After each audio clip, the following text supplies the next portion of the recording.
music, stories, and more. You're listening to Artbeat Radio, a program by Able Arts Work.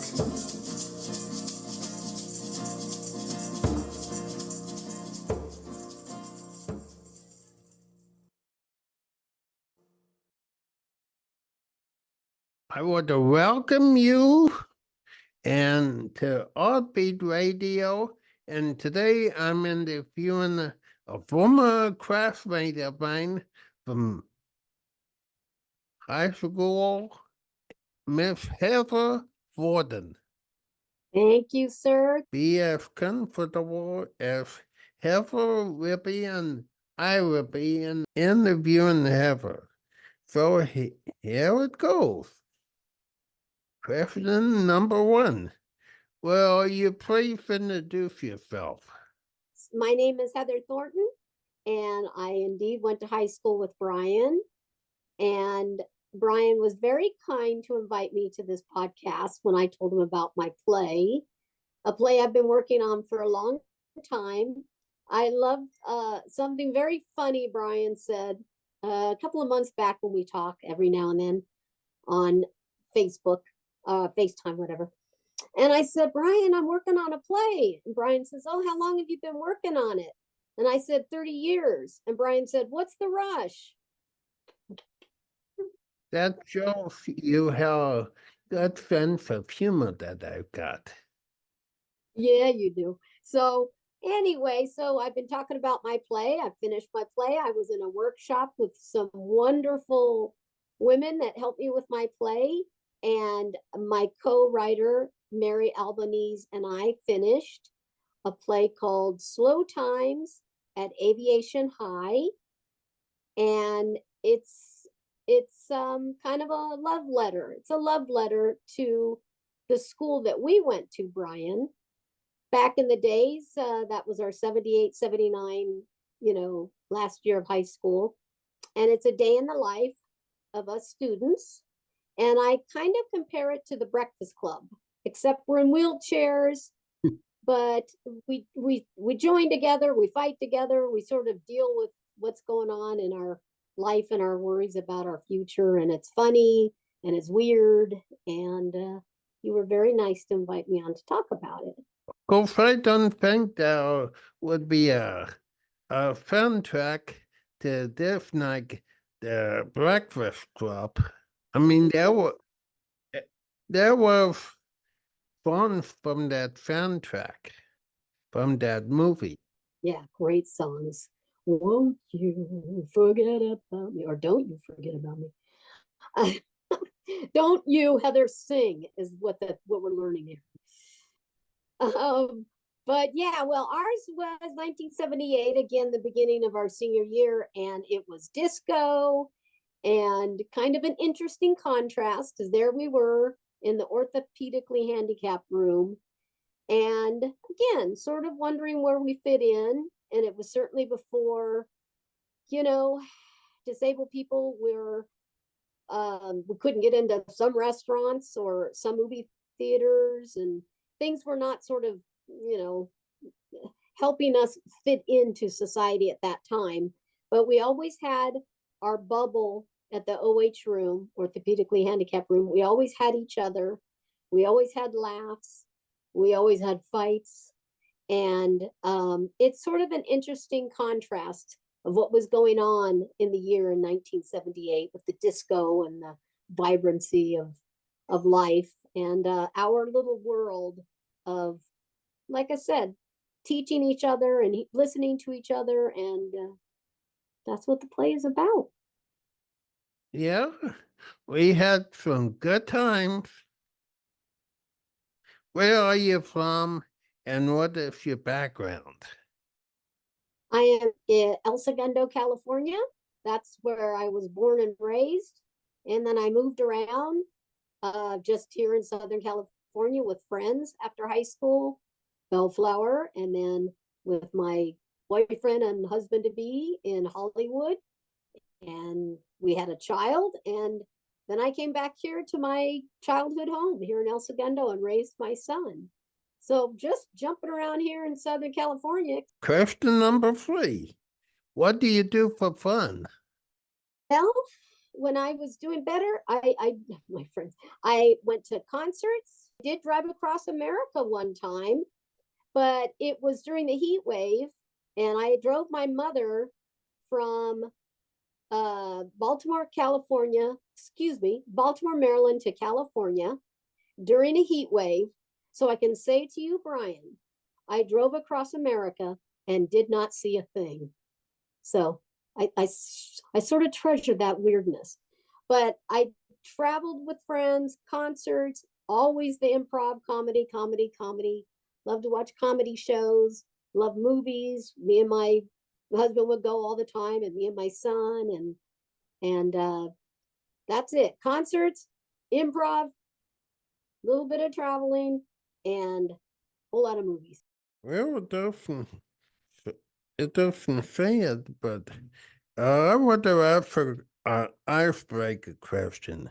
What is your favorite karaoke song? Oh my God. I don't think I've ever done a karaoke song. We now know I can't sing the song from the Breakfast Club. Won't you, don't you forget about me. Oh, okay. I did. What is your favorite movie? My favorite movie. I have some weird top 5 favorite movies. Okay. Jaws. Miss Firecracker. Silence of the Lambs. Broadcast News. Yeah. It's so weird. I'm missing some of my very favorites, but those are some of my really favorite movies. Okay. Have you ever been to a Broadway show? No, and I was in New York, and we didn't go to a Broadway show, which always irks me. I've been to the Pantages Theater. I saw Hamilton. I saw God, what was that one? The Mormons, that really funny, weird movie. Play. I was raised on plays, by the way, by my mother, so that's why I wrote a play. I've seen You Can't Take It With You, Oklahoma, The Innocents, which was a very scary play to see as a child. But I've never been to a Broadway play. Not in New York, nope. And we were there for 3 weeks. I don't know how we didn't do that. Crazy. Okay. Now, what is your play about? A love story about aviation. This school in Southern California housed the disabled people because all of our high schools, they had stairs, so we didn't go to them. So they would bus us over to this school. And like I said, it's kind of like the Breakfast Club. It's a day in a life of these students. And like I said, it's filled with humor and drama, and we even get a peek into their future, which is beautiful and heartbreaking. And it's just a love and respect for the people that I knew, including you, Brian. And I just sort of did a confluence of, an amalgam of certain people, and it's 6 students. So I put all the students that we knew and sort of put into certain characters. But it's like I said, it's a love and respect about aviation and the students that I knew to care about while we were there, and us confronting our future and our worries about it, but enjoying the now as well. Now, here's a question that I'm just dying to ask. If there are a character based on Mr. Well, yeah, you know what? I went a different direction. I've actually written also an episode for I can't talk about it, but maybe a TV episode of something that is also about some of us characters. And I used I called him in the TV episode. Isn't it great? Yeah. So he's not in my play. But I remember my friend was like, "Oh no, why didn't you put him in the play?" I was like, "I don't know. I just had a different character." Another friend of mine that I decided to use as I called him Mr. Guff, and I went different for the play, but I did write a TV episode with, and yes, it's in mind, and it's funny. I mean, it's a really good episode. So if it ever comes out anywhere, I will let you know. But I wrote it. It's there waiting for someone. We'll see if something happens with that. So That uh, person that I was talking about, that was a high school teacher. he was a character. Yeah, he would have to be. Yeah, he really went through it with us. I know it was a hard one not to use him in the play because there's a lot of fun, but I just chose another guy that I knew, and he just was more gruff, and there was sort of a different contrast I had for the play. My dream is to get this play into a community theater somewhere. I hope somebody thinks it's good enough. What inspired you to write the play? Well, first of all, my mother raised me on plays since I was a little girl, and I love to see the story. I mean, to see the actors and the characters right in front of you. It's like almost like you're peeking in on their lives. And I've seen so many amazing plays. Like I said, You Can't Take It With You, Oklahoma, even You're a Good Man, Charlie Brown. The Innocents was very scary for a little kid to see. But you're so close to the action and the actors and the characters, and like I said, you feel like you're peeking in on their lives. And I've just always liked writing. I don't know how good I am at it, but I'm trying. In my background, I found out that when I was watching Jeopardy, there was a question called who was the author that caused a riot with his play in Ireland? And the answer was John Millington Synge. And I went, that's my great uncle. I was like, yay, great uncle causing a riot in Ireland.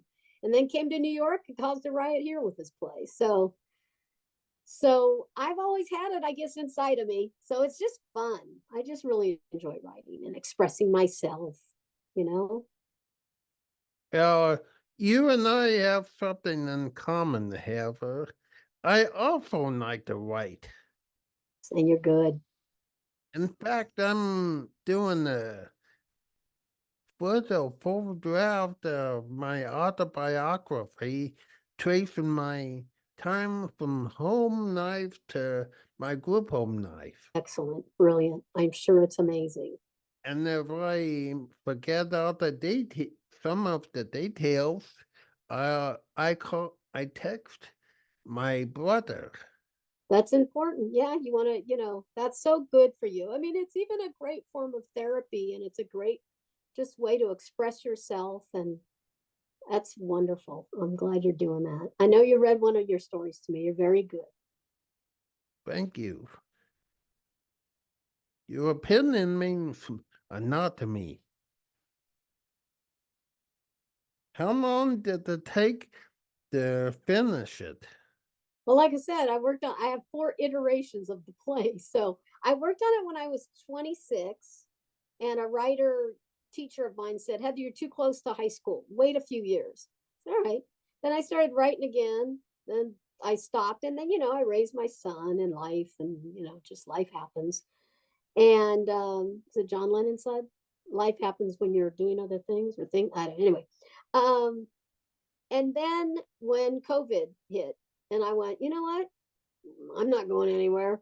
So a miracle, I found this lovely woman, Denise from Greece. A friend of mine is from Greece, and she showed her my my play of this last iteration. And the lady said, well, have her come into our workshop.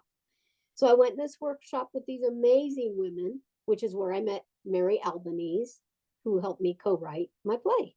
And she and I started working on it together, and she helped me finish it. Because it was a nice play, but it lacked something, a plot. so anyway, yeah, it was sort of COVID that made me go, I got nothing else to do. Let me really focus on the play instead of letting life divert my attention. I focused on it and we did it. It took us a couple of years, but we did it. Yeah, well, COVID felt up another people's knife. Sure did. Sure did. You had to really be strong mentally and just go, okay, what do we do now? And But there was one thing I'm proud of. I did a podcast about COVID man, taking care of COVID. I know you did. You read it to me. I love it. Okay, what is your favorite part of your play? Oh my. Um, the ending of it. I think the last scene, there's three scenes, it's one act, three scenes. Just the way we kind of come together at the end, because it seems a little chaotic at first again, and it's poignant and it's beautiful and it's heartfelt, and it just expresses my love for looking back at the past of the friendship we had. And so I think it comes together very nicely in the end, I think. What do you hope to do with it? I hope somebody, Mary Albanese and I have sent it to different community theater places. And unfortunately, a lot of these places just do other plays, plays not originals. So we're trying to find a community playhouse that would embrace a new idea, and so but that's what I would love. I would love for it to be, in a community playhouse somewhere, and have some good actors, and see if we can get some audience there and enjoy it, and just sort of express myself to them. That would be wonderful. If it going to be turned into a book one day? No, I don't think so. I sent it to some woman that said she would like it to be a movie, and Mary, again, my co-writer, said, you know what, we could do this. We could do this. I'm like, yeah, Mary, you can do it. So Mary might take the play and mold it into a movie, and we can do that. Yeah, but I don't know if I have the book. I don't know if I have a book in me. I don't know. I seem to really enjoy writing plays, or I'm writing another screenplay right now. Yeah, so I think that's my forte. Well, they say that you never know what's inside of you. It's a play like you did about the knife in the high school, or it could be a book. It could. You go a lot deeper with the book. Ever, I wouldn't give up on that on that dream. Okay, all right. You're inspiring me, Brian. You inspire you. I have a way of inspiring some people. You do. That includes you. And you're very sweet. You're very kind. I asked you questions about if you knew anyone about the play. You're like, hey, you want to be on the podcast? You're a very kind person, young man. Thank you. What is your process of writing praise? Inspiration can come in all kinds of different ways. It can come from a conversation. It can come from something that moves you on a TV show or a movie. And it's something that was in the back of my mind. I might have a little bit of a seed of an idea, and I kind of push it back there like, oh, I don't know if I could do that. And then something will inspire me. Like I said, it could be a sentence from a movie that was like, oh yes, I can do this. Let me do this. And I will get my iPad and get on Final Draft, and I wrote 8 pages of a new screenplay. I wanted a movie. And I was like, man, this is pretty good. So you really do have to be inspired, but you also have to be disciplined. Like sometimes you don't feel inspired, but like I wrote the 8 to 10 pages very smooth. I was like, all right, this is going someplace. And I got the idea. I took notes where I want it to go. But yeah, it could come from anywhere. It's opening your heart to just any kind of communication and feeling something and just going, I can do something with this. So it come from all kinds of places.